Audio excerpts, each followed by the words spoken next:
and we're gone. Mikey, how do I look? Do I look beautiful this morning? Beautiful was the word I was looking for. Beautiful is the word I'm going with. Good Good morning, New morning, York. Michael. 10 minutes early. How are you?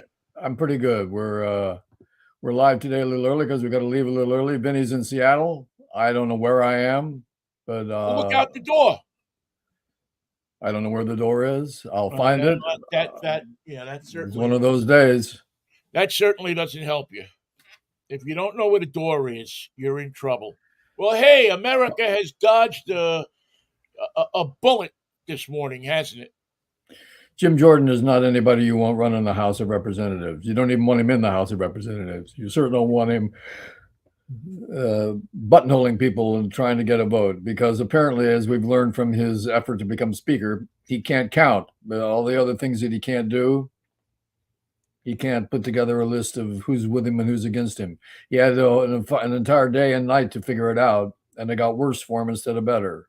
So I would have to say, Jim Jordan, you're not going to be the speaker because one, you can't count, and two, you make it obvious that you can't count. It is rather embarrassing, I would think, that the Democratic minority leader garnered what was it, the 12? 212 to 200. Yeah, 12 yesterday. more votes than you did. I mean, I don't think that ever even happened to Kevin McCarthy, did it? What you had? Well, he lost 15 in a row before he finally won one. Right. And you could count all day long. Jim Jordan's never going to win this thing. People don't like him. Yeah, People he's just just don't like him. an unlikable dude. And listen, Kevin McCarthy was no likable dude either. Kevin McCarthy was not a winner. I mean, that guy, And he too couldn't count. Did Nancy Pelosi ever find out by having a vote that she was losing by 12 or 20? well, actually, She knew what the there count was was. a time or two when she did, but she knew how to finesse it, how to make it all work. Which is something the Republicans can't master. Nobody hates Nancy Pelosi except the guy that was trying to crap on her desk. I mean, how the hell are you? I mean, there's people I think that have visceral disgust for Jim Jordan. I think there's people that look at him and want to throw up.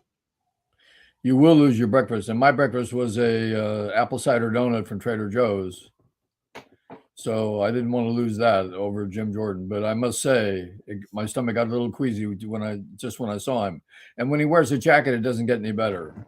When he's in his shirt sleeves with his drip dry shirt, that's bad enough. But when he puts on an ill-fitting jacket to make himself look like a representative of government, the image just gets worse. You can't have. I mean, I guess you could have, but if the Republicans want to sound a death knell for their party, which they seem to be trying to do,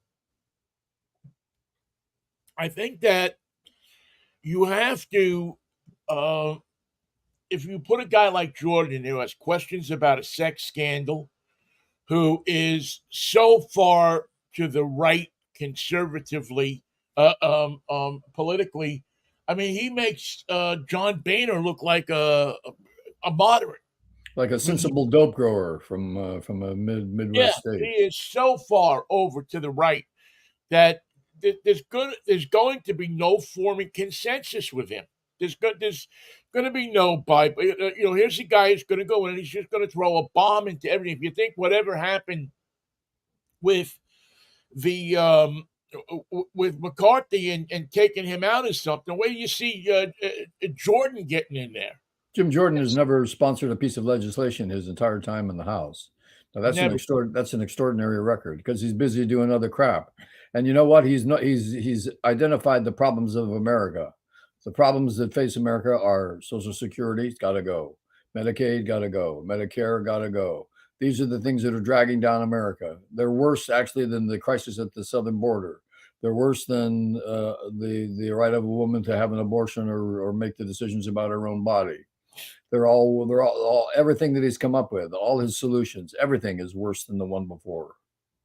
Right. No solutions about the economy. No solutions about trying to get people work, and no solutions about trying to fix things. His solution is um, more government to peek into your personal life, less government to hand you what you've paid into It's to your money. guarantee that you have some money coming in. I mean, how many times has he been on at the forefront of the government shutdowns? Every time. And not to mention the fact that he takes his marching orders from Trump. Yesterday, he refused to deny that Biden had won the presidency. Refused. Refused to admit, yeah. And it's correct. It's my error. The interesting part when Hakeem Jeffries was nominated today, they referred to it. No amount of election denying will change the vote from yesterday, which was 212 to 200. Today, it's going to be worse. I don't know what it is right now. I can't see the screen. Well, here's I mean, basically here is a guy, and I think it's over, and I think they did the second call. Let me see what we got here. It's Jordan lost the vote, 199 to 212.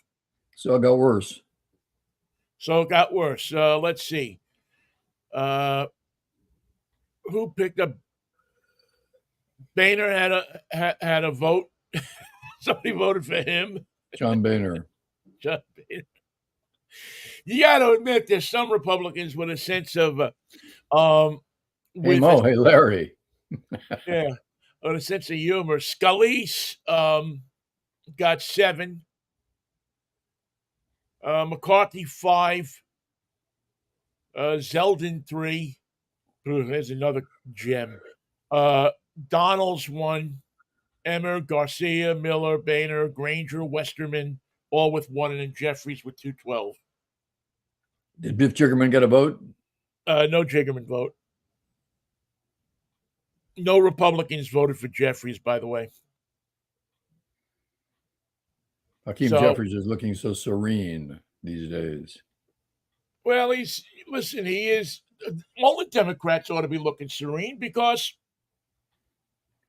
the Republicans have been nothing but turmoil since 2016. They hitched their wagon to a guy who was going to bring down democracy. They hitched their wagon to Vladimir Putin. Don't forget that. Their wagon is still hitched to Vladimir Putin. Well, they hitched their wagon to his biggest representative in this country is Donald Trump. Correct. And they hitched their wagon to him. Meanwhile, since then, they can't seem to do anything without some kind of disruption. And without his permission. The Democrats changed their whole leadership. The Democrats went from Pelosi and Hoyer and I'm forgetting the guy from down south's name, but the guy who has to picnic every year and was instrumental in getting Biden elected. From South Carolina. Yeah. So they went from those leaders to Hakeem Jeffries and other people who are, who are, it was seamless. It was seamless. It's okay. You guys are the new generation. You're going to take over. Nobody called for unseating Nancy Pelosi. Nobody called for this. Nobody called for that. They had a press conference. Nancy Pelosi said, "This is the guy who's going to take my job. It's time for me to go and not do this anymore. I'm just going to sit here and watch everything." And it happened. That's what you call governing. That's what you call a peaceful transition of government. And they're united. And the Republicans, from the president on down, have no idea, none, what a peaceful transition is. They're angry mostly at themselves and what they've become and the most extreme elements of their caucus. And they can't get past that anger, and they can't get past the fact that they're not functioning, and they can't put their heads together and come up with a plan that they can agree on. What they do when they talk is they get angrier and it gets worse. Well, that's what hate does to you, Michael, doesn't it?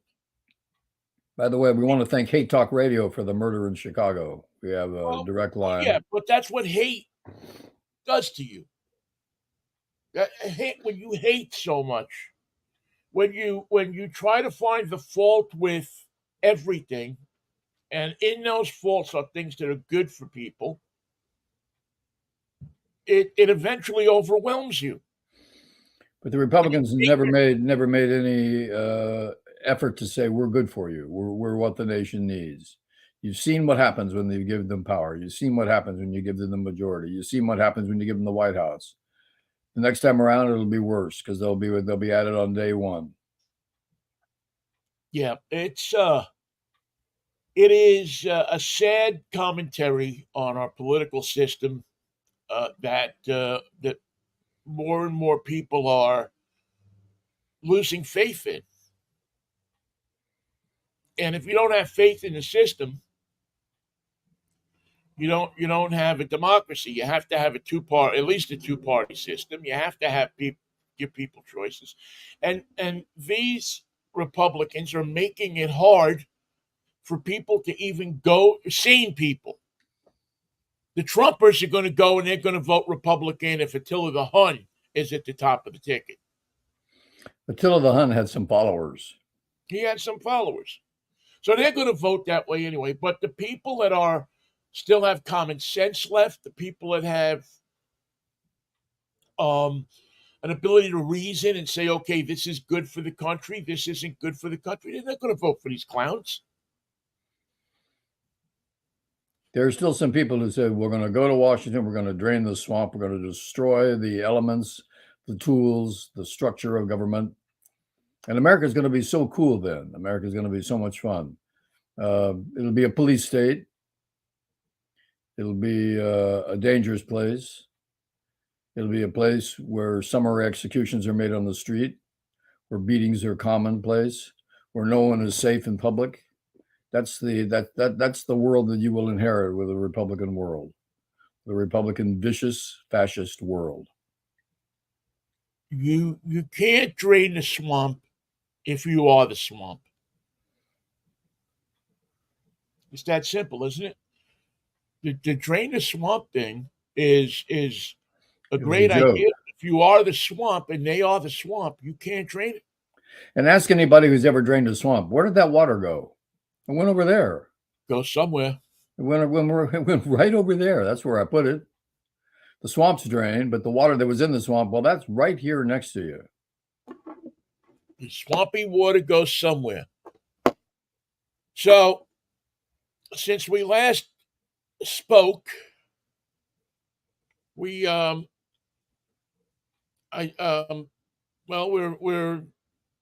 our president is over in Israel. I think he's actually taken off by now. I think getting the hell out of there. Yeah, let's make this quick, okay? Walk fast. I'm sitting there. This is horrible, man. I was watching it before when they're showing him, walking to the plane, and he has a slow gait. Joe is not moving fast these days. And I'm just looking, I'm saying, pal, if there's any place you ought to be moving briskly, this is the place you ought to be moving briskly. Because you don't know who the hell, where, how, what, whatever is going to happen there. You really ought to be moving fast to get on that plane. Well, so, I didn't know it would be certain, but apparently American intelligence has said that, in fact, that rocket was not from an Israeli jet, but from the Islamic Jihad of Palestine, the one that hit the hospital. And if that's the case, saying it was an error may make sense to some people, but saying it was on purpose also makes sense to some people. If you want to screw up Joe Biden's visit to the Middle East, if you want the president of Egypt and the president of Jordan to say, never mind, don't come here. Let's do it again sometime, some other time, but not now.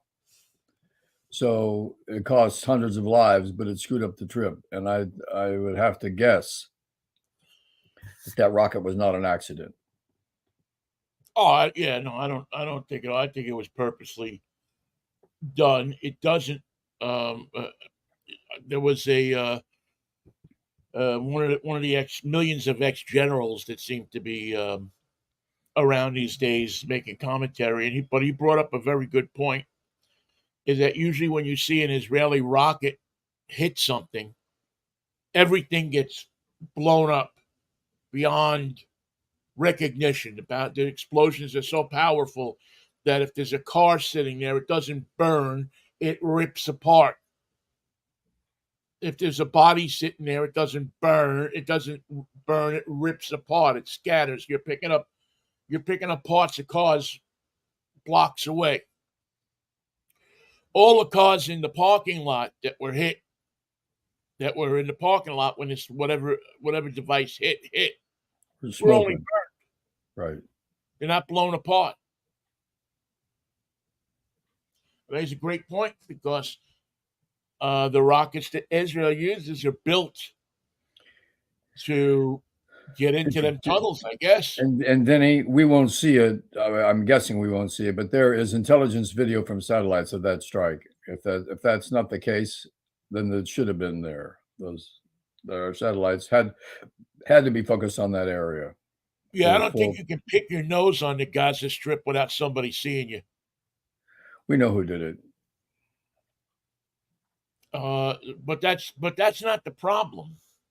The problem is that you have in all of these countries now people running out to the street, and this is and listen, look at this. Don't ignore it because this is what you're going to see in America if we don't change some things. Somebody put a letter up on social media or something on a boom and said that this was done by Israel, yada yada yada. So now there's thousands of people out in the street rioting. There's thousands of people out in the street, running around. It's a Muslim Day of Rage, right? And there's no. I'm stopping to. I'm going to wait a second and I'm going to see what happened here. There's no reasoning. There's no nothing. It's just America's the Satan. Let's run out and do it. That's being fueled by the groups there, the factions that are there. And as I say, don't look at it and laugh, or don't look at it and discount it because we're at the entrance gate, the entrance way of that happening here, where something happens and people believe right away what's on social media and not what the true facts are, and aren't waiting for the true facts. It's an ugly game of old perceptions being pulled to the fore, and it's also fun to not to speculate, but to realize that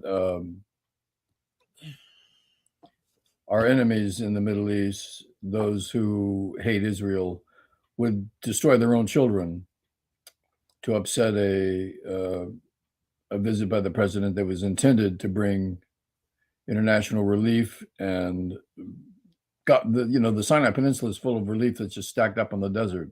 The Egyptians won't let them through. The Egyptians won't let the foreign nationals out. The Egyptians won't play ball with anybody.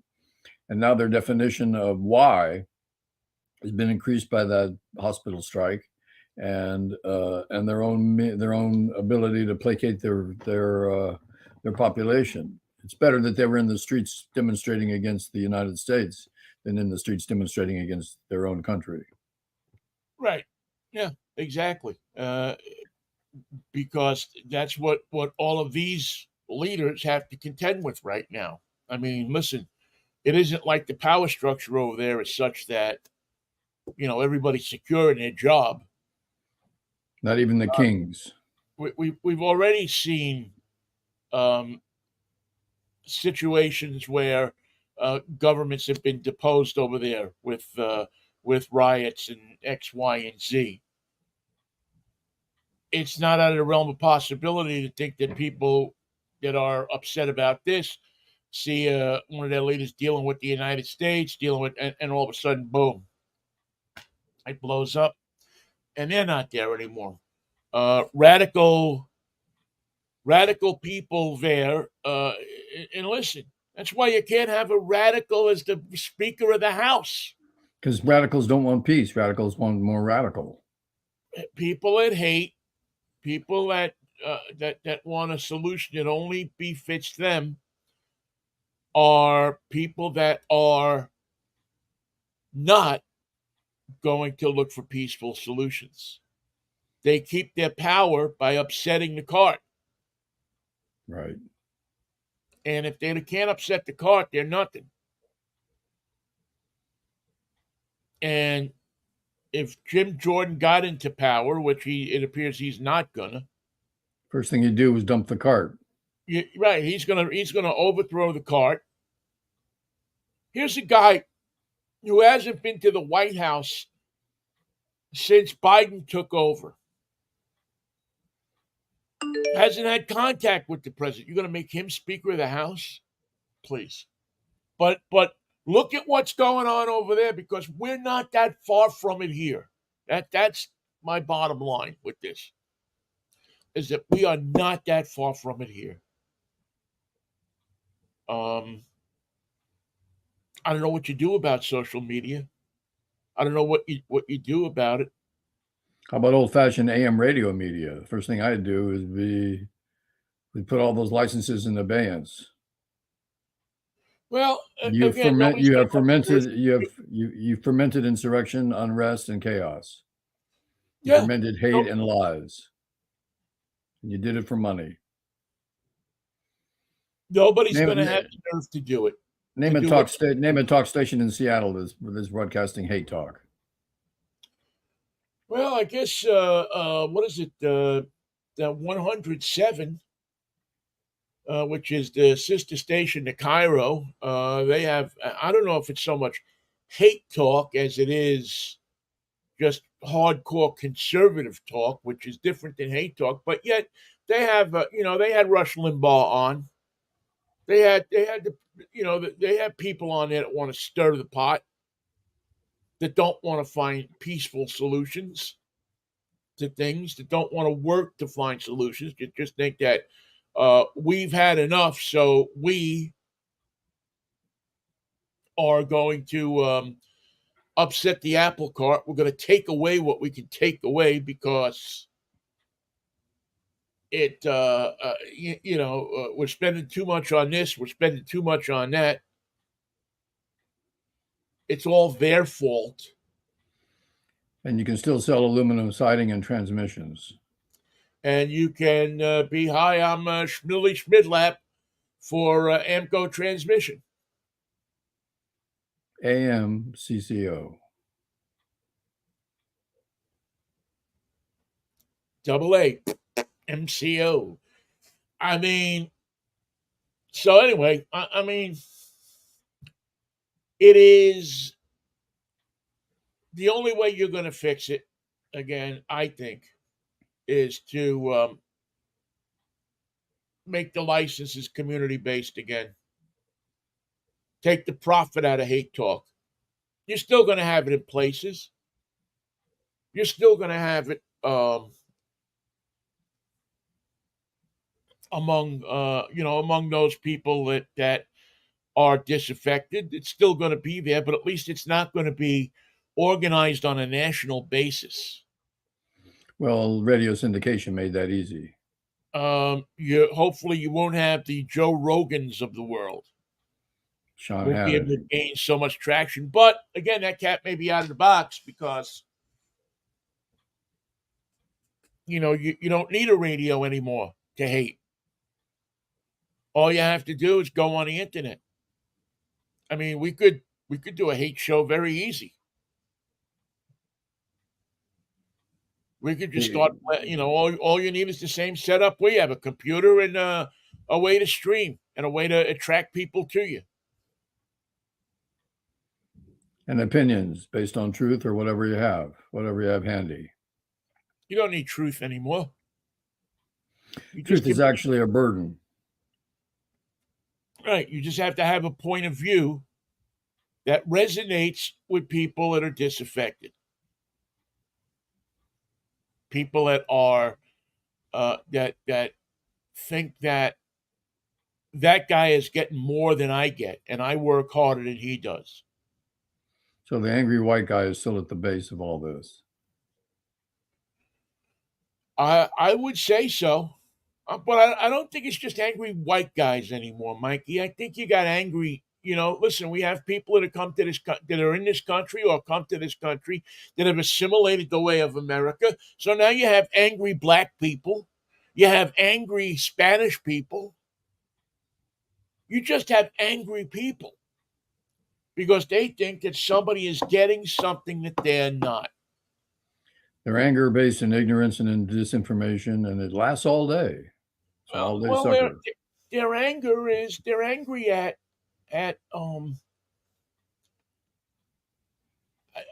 they're angry at immigrants. Remember, Where do you angry get people parents for immigrants? angry people are fearful people. So what are they really afraid of? And it turns out to be a long list. Just about everything.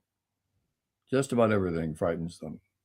Yeah, I think we're transitioning from the angry white guy, which there are still plenty of, to the angry American.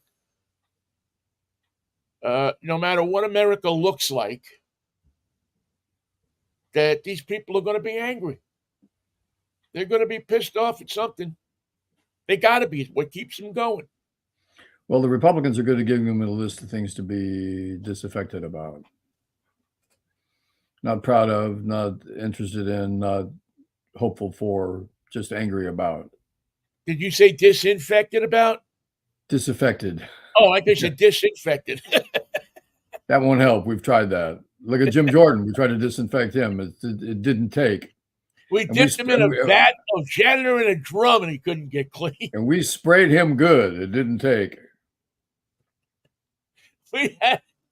We spent more Lysol on this guy. I hope the San Francisco Giants watched that game last night. I hope they saw what happens when you have a powerful team that hits well, because that's what they are not. That's what they are unable to do. And if you want to play in the postseason, can you score 8 runs against the Diamondbacks when you have to win? It turns out Philadelphia could. Well, I said it before, and say it again, Mikey. Philadelphia is the team that everybody wants their team to be. It's just they got power and personality. You have what appears to be a bunch of guys that are loose, that are that know how to act like they've been there before, but yet in a way that's enchanting, that you look at and you go, gee, I wish these guys played my city. They hit the damn ball. That's what they do. They hit the ball. Good at what they do. They're timely and they're good, and they get great pitching when they need it. And this is the team that swept the Dodgers, and they can't find their bats, they can't find their gloves. And when the ball gets hit to them, they're a little unfamiliar with what to do with it. You got to know. One of the things about being in the playoffs is you have to be familiar with what to do with the ball. Well, it's helpful. It's helpful. I mean, and it doesn't change. It's like that the first day of spring training. you got to know what to do with the ball. It just gets more important as the season goes on. Right, but as you get into the postseason, it really takes on a whole different and new importance. Yeah, they look like they're not ready for prime time. Right. Well, they just it almost looks like they're surprised to be there. No, they were surprised last night. They were in a bit of a coma. Yeah, it just looks like they're surprised to be. Listen, Torey Lovullo is a good guy. Was a Mariner, I think, for a short time. And see, obviously, if you get to the Diamondbacks anywhere, you're doing a good job managing. But I just don't know that he has the horses. Meanwhile, over in the American League, you're getting maybe what we'll see, you and I, as the last great managerial matchup of our time. You know, the last two guys that do it not by numbers on a computer printout, but by their gut, by what they feel, by being able to tell that a guy is a ball player or he's not a ball player, By what they've seen, by what they know. by their years of being around in the game. And I'm putting my money on the catcher always. Yeah, he seems to have the horses too. Plus, I've relied on Dusty Baker to come through with wins, and he lost to the Angels, and there goes my World Series. I am not going to forget that. It cost him his job, and it should have. It's but there is something to watch in a series with two old school, old time managers, because managing a baseball club is changing so radically from what these guys do. You know, it's no longer this is what I feel. You got to back it up with the stats and this and that. You got to back it up with you got to go sit in an office and run the computer. You know, it's just a whole different thing. You got a guy on the bench to run your numbers, and he gets input to say 25% chance of this happening, 70% chance of that happening, and then you make your call. And I think guys like Bruce Bochy probably don't need those numbers to make their decisions. Right. A guy like Boshi, a guy like Baker, they know in their gut what a guy's going to do. He may be 0 for 35 in a certain situation, but you know he's hot. But he's going to play the hidden vigorish. He's going to play the piece of him that says this guy is due to come through. Well, I have a question from a listener. Yes. What does it cost to charge your car most times at a charging station? Depends on the station. If you go to, I'd say probably your average bill to fully charge your car is going to be about $20. That's not bad. If you go to costs $80 to fill your tank. Right. If you go to certain stores, like I think Whole Foods, they'll let you charge your car for nothing while you shop. Ah, good point. I mean, you can literally, if you figure it out, charge your car for nothing in certain places. The PCC down here. If I go there shopping, I go and plug my car in, and it doesn't charge me. Excellent. They pick up the bill. They feel it's a way to get customers in. And they're right. Yeah. So, and then there's some places where they charge you through the nose. There's when I was going out to Spokane, I had to charge up in Ritzville, and I think it cost me $40 to charge up. That's the Washington tax. Yeah, still cheaper than buying gas. Yeah. But gouging. They would, yeah. They definitely were gouging you. They definitely were charging you. Well, thank you for that answer, Vinny. And the answer is it depends, like so many things. Yeah, it depends. But I would say average car at a quick charge at one of the quick charges, the powerful charge, probably going to cost you between $20 and $25 to charge. Now, what does it cost to get Jim Jordan a new shirt? And I don't think you can. I think he has to go to a specialty shirt maker, because he's got to make them tight in the arms, and loose in the body. You know, that's a special breed of shirt. That's the Ohio fit. Yeah, that's the Ohio cut. I guess they used to call that portly, but I don't know. He just is not a. He's not a. I don't. You know, he's the kind of guy that if he would be elected Speaker of the House, you would be turned off to politics. That's enough of that. Yeah, you would look at a guy like him and say, sorry, I don't want to watch this anymore. That's what they say about our show. Yeah, I know. They do say that about our show. That's something that people have been saying for years about our show. But you know what? You can't knock us down. We're still here doing it. And we'll be back for Freaky Friday, Vinny, won't we? Yes. Friday morning we'll be back at our regular time, 10:10. We wanted to make sure that we got on today to a little early just to talk about what happened in Congress this morning. But we'll have a Freaky Fractions Friday. We'll have football predictions and everything like that. We'll make the world a better place on Friday. And it'll be effortless. That's just what we do. That's the kind of guys we are, man. We just make things better as we roll along. Let's say goodbye. I'll see you then, Ben. Mikey, see you Friday if the Lord's will and the creek don't rise. Peace, love, and Manischewitz, babe. What a wine. See you, pal. Good luck today. Bye.